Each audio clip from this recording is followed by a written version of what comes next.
चंद्रपूर जिल्ह्यातील ताडोबा व्याघ्र प्रकल्पाच्या महत्त्वाच्या कॉरिडॉरमध्ये प्रस्तावित लोहर डोंगरी लोहखाणी विरोधात ऑनलाईन जनआंदोलन तीव्र झाले आहे।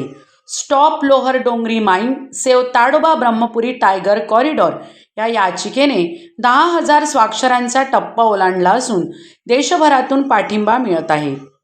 राज्य वन्यजीव मंडळाने जानेवारीत या खाणीला मंजुरी दिली तरी तज्ज्ञांच्या विरोधाला दुर्लक्षित करण्यात आले।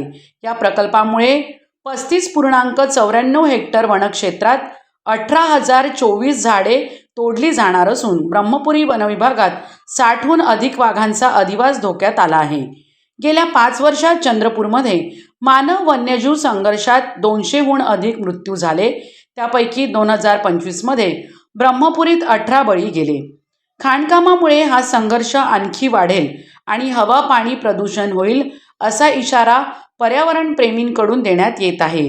सेव लोहर डोंगरी सेव ताडोबा मोहिमेत सहभागी होण्याचे आवाहन करण्यात आले असून माजी सदस्य राज्य वन्यजीव सल्लागार मंडळ बंडू धोत्रे म्हणाले, जोपर्यंत प्रकल्प रद्द होत नाही तोपर्यंत लढा सुरू राहील असे त्यांनी सांगितले।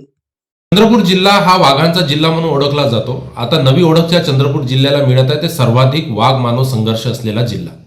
मागल्या 5 वर्षांमध्ये चंद्रपूर जिल्ह्यामध्ये जवळपास 200 लोकांचा मृत्यू झालेला आहे आणि मागच्या कॅलेंडर वर्षामध्ये म्हणजे 2025 मध्ये 47 लोकांचा मृत्यू झालेला आहे।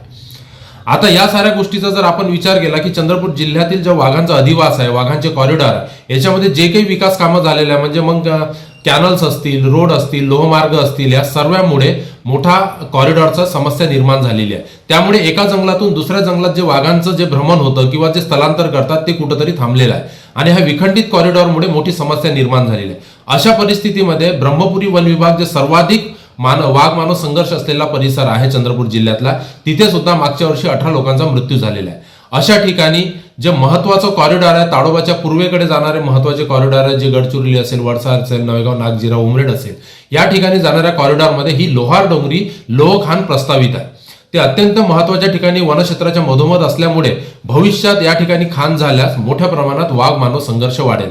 आज जी समस्या प्रामुख्याने मोठ्या चर्चेचा विषय आहे त्याच्यामध्ये आणखी भर पडणार आहे आणि यासाठी याचा विरोध म्हणून हा लोहार डोंगरी वाचवा ताडोबा वाचवा म्हणून एक स्वाक्षरी अभियान चालू आहे, ऑनलाईन पिटिशन चालू आहे। त्याचाच आता नुकताच 10,000चा पल्ला आम्ही गाठलेला आहे। 10,000 लोकांनी यावर स्वाक्षरी केलेली आहे। भविष्यात राज्य सरकारने, कारण की राज्य सरकारच्या राज्य वन्यजीव सल्लागार मंडळातर्फे नुकतीच याला हिरवी झेंडी देण्यात आलेली आहे, म्हणून त्याचाच विरोध म्हणून आणि भविष्यात ही खाण रद्द व्हावी म्हणून तीव्र आंदोलन सुद्धा करण्यात येणार आहे।